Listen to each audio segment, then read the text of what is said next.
I really hate the carpet in my house, and so I decided a couple days ago that I was going to rip it all out with no plan. And by no plan, I mean that I don't know what flooring I'm replacing it with. And so in the meantime, I thought it would be fun if I painted the concrete floors. And I initially did it in this gray and white checked pattern, and then I decided that I really hated the gray, and so we're doing a new gray. And I know this probably seems like an insane amount of work for something that's temporary, and you know what? You're not wrong. But such is life, and I didn't have anything to do this week, so this is what we're doing. So I went to Home Depot and I had my paint tinted to the color of my walls, because that is a color I've been living with and I do like it, and I actually really like how this ended up drying down. The tone in this new color is so much better than the old color. And so now I need to repaint every gray square, but that's okay because I still have white squares to paint, so we're gonna finish that up. I also thought it was really special that my dogs wanted to get involved, and so they left me these cute little footprints everywhere. I thought that was really sweet. Another really cool thing I discovered is that this delicate painter's tape is pulling up the original gray paint color that I put down, so that's really fun. Nevertheless, she persisted, and this actually took forever, but I did eventually get all of the white squares done, and I actually think it looks really good. I know that some of you were really excited about the possibility of doing like a gingham or a plaid or something, you know, with like multiple colors,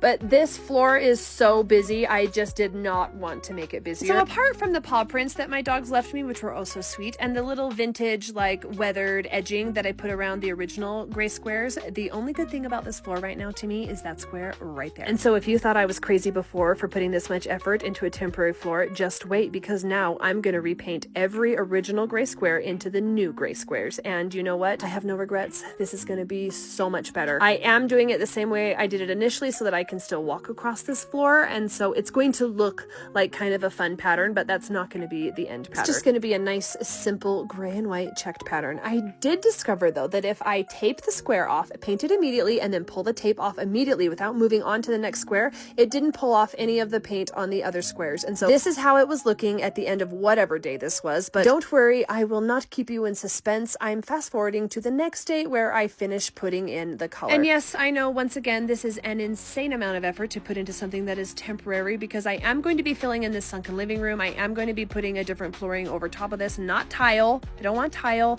not carpet, some kind of wood floor or LVP or something like that. So I know that the amount of work I'm doing right now is ridiculous, but it's my ridiculous work to do, and I'm just thrilled to do it. And here I am in all my glory, taping off the final square, putting a really thick coat of this 1-part epoxy floor coating on, and then immediately pulling the tape up, and look at that, it didn't pull up any of the other paint colors.